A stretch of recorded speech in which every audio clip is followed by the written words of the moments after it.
কলকাতা হাইকোর্টের নির্দেশকে চ্যালেঞ্জ জানিয়ে সুপ্রিম কোর্টের দ্বারস্থ হলেন চাকরি হারানো গ্রুপ ডি কর্মীরা। তাদের চাকরি বাতিলের নির্দেশ দিয়েছিল হাইকোর্ট।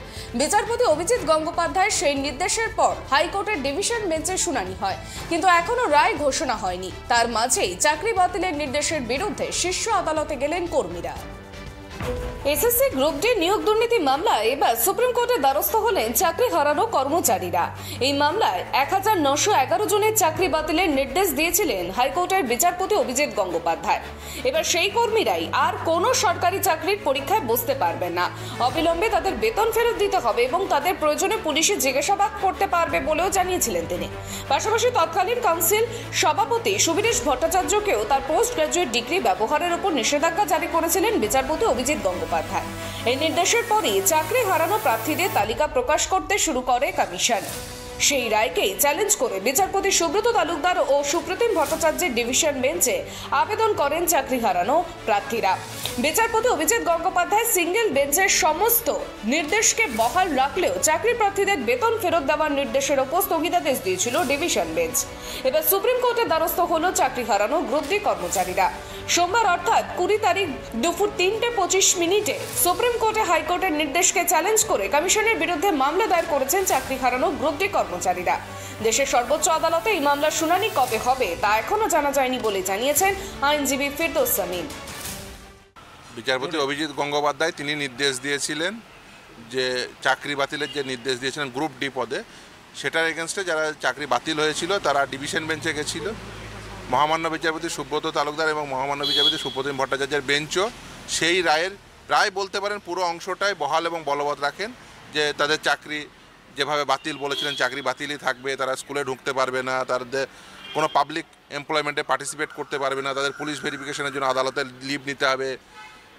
ইভেন সুবীরেশ ভট্টাচার্যের প্রতি যে নির্দেশ ছিল যে তিনি তার পিএইচডি ডিগ্রি এবং পোস্ট গ্রাজুয়েশন ডিগ্রি ব্যবহার করতে পারবেন না, সমস্ত অংশটাই বহাল এবং বলবৎ রয়েছিল।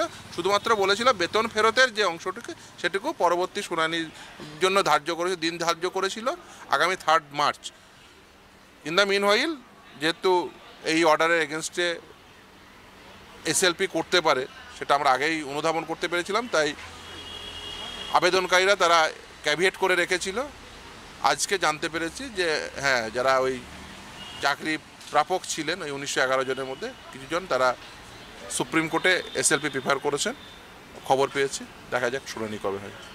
কবে মামলা ডেট কিছু বলেছে? না, 20 তারিখে ফাইল হয়েছে, কিছুক্ষণের মধ্যেই জাস্ট আমি নোটিশটা পেয়েছি। মানে গতকাল ফাইল করেছে? হ্যাঁ, 20 তারিখ দেখাচ্ছে, স্ট্যাটাস দেখাচ্ছে 20 তারিখ 3:25 ফাইল হয়েছে। ঠিক আছে, আমি নোটিশ যেহেতু ক্যাভিয়েট করা ছিল তাই নোটিশটা পেয়েছি। এই পরিস্থিতিতে বিচারপতি গঙ্গোপাধ্যায়ের নির্দেশকে চ্যালেঞ্জ জানিয়ে সুপ্রিম কোর্টে স্পেশাল লিভ পিটিশন করেন চাকরি হারানো 1911 জন গ্রুপ ডি কর্মী। এই 1911 জন কর্মীর বিরুদ্ধে নিয়োগের বিরুদ্ধে উত্তরপত্র বা ওএমআর শিটে কারচুপির অভিযোগ রয়েছে। গ্রুপ ডি নিয়োগ দুর্নীতি মামলায় মোট 2823 জনের ওএমআর শিট বিকৃত করে চাকরি পাইয়ে দেওয়া হয়েছিল বলে স্বীকার করে নিয়েছিলেন এসএসসি। মধ্যশিক্ষা পর্ষদের তরফে জানানো হয়েছিল এই 2823 জনের মধ্যে 1911 জনকে রাজ্যের বিভিন্ন স্কুলে নিয়োগ করা হয়েছে। আর তারপরেই গত 10 ফেব্রুয়ারি এসএসসিকে আইন অনুযায়ী ক্ষমতা প্রয়োগ করে বেআইনিভাবে চাকরি প্রাপক 1911 জন গ্রুপ ডি কর্মীকে চাকরি থেকে বরখাস্ত করার নির্দেশ দেন বিচারপতি অভিজিৎ গঙ্গোপাধ্যায়। নির্দেশ দেন এতদিন ধরে চাকরি করে আয় করা বেতন ফেরত দেওয়ারও। বিচারপতি এও জানিয়ে দেন যে প্রার্থীদের সুপারিশপত্র বাতিল করা হবে, তারা অন্য কোনো চাকরির পরীক্ষায় আর কখনোই বসতে পারবেন না। প্রার্থীদের আদালতে কর্মীদের পাল্টা যুক্তি ছিল, তারা যখন শ্রম দিয়েছেন তখন বেতন কেন ফেরাবেন? শুনানির পরই বেতন ফেরত দেওয়ারই নির্দেশ স্থগিতাদেশ দেয় হাইকোর্টের ডিভিশন বেঞ্চ, কিন্তু চাকরি বাতিলের নির্দেশ নিয়ে কোনো রায় দেওয়া হয়নি। ফলে এই নির্দেশ বহালই রয়েছে। আগামী 3রা মার্চ হাইকোর্টে এই মামলার পরবর্তী শুনানি হবার কথা। Bureau report, tribe TV.